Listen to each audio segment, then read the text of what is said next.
In a small Igbo village, shadowed by the trees of the evil forest, a girl named Nneka is born after 5 siblings have died in infancy. Her mother, Ugochi, believes the gods have finally shown her mercy. But as Nneka grows, strange events return. Feigning spells, unexplained laughter at night, dreams of a world beyond the mortal realm. Elders begin to whisper that she is ogbanje, a spirit child, born to die and return again. When the village dibia uncovers her iyi-uwa, a talisman linking her to the spirit world, it leads to a confrontation deep within the evil forest, a place where no one returns. There Ugochi must fight not just to save her daughter's life, but her soul. The rain had just stopped falling when Ugochi gave birth to her 6th child.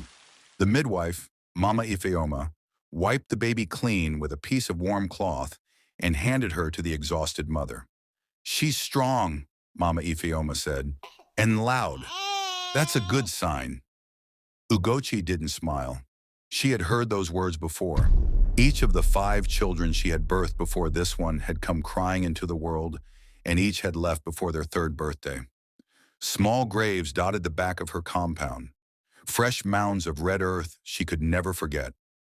Her husband, Obena, stood quietly in the corner, arms folded, eyes fixed on the flickering flame of the oil lamp. "What shall we call her?" he asked after a long silence. Ugochi looked at the baby, who had already quieted and was staring up as if she knew the world she had come into. "Nneka," she whispered. "Mother is supreme." Nneka grew quickly. By the time she was 3, she could speak in full sentences. By 5, she could recite proverbs her grandmother had forgotten. Yet even as her intelligence bloomed, so did the unease that clung to her like a shadow.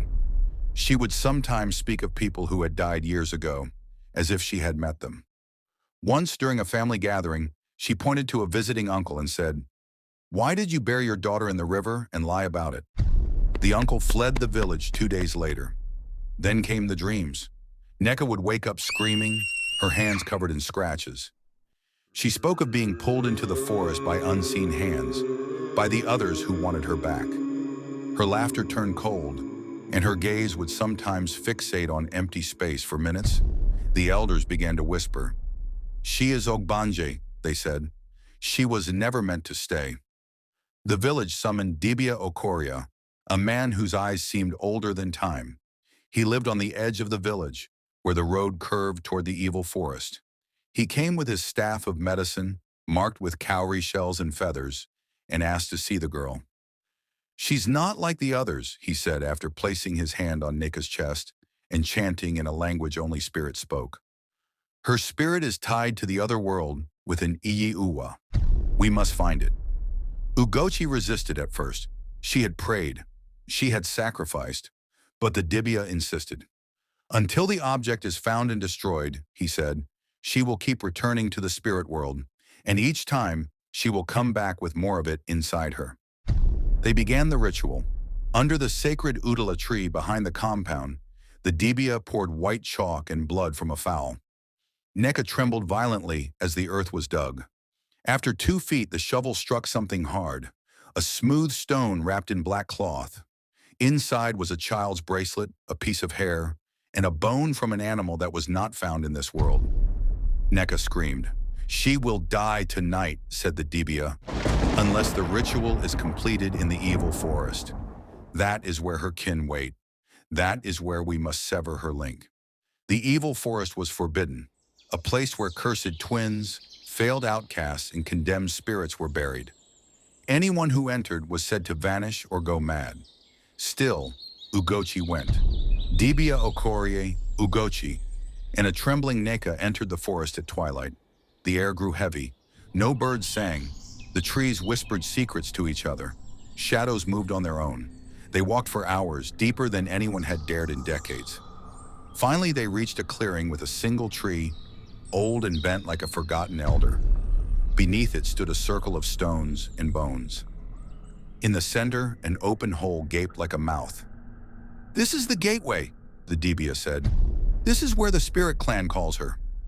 Suddenly, Nneka convulsed. Her eyes rolled back. A wind rose from the hole. Figures appeared, small, pale children with hollow eyes and sharp teeth. "She is one of us," they whispered. "She made a pact. She must return." Ugochi stepped forward, her voice breaking. "No, she is mine now." The dibia began the incantation. Nneka screamed. The figures howled. The tree shook as if possessed. With one final chant, the dibia hurled the iyi-uwa into the hole. The wind stopped. The shadows scattered. Nneka collapsed. They carried her out of the forest before dawn. She slept for 3 days. When she woke, her eyes were clear for the first time. She no longer spoke of the others. She no longer dreamed of being pulled away. The dibia confirmed it. The bond had been broken. The spirit world would no longer call her. The village celebrated, though quietly, for fear of tempting the gods. Ugochi kept the stone that was unearthed, now just a rock with no power, as a reminder. Nneka lived, she married, she bore children of her own, but she never again entered the forest.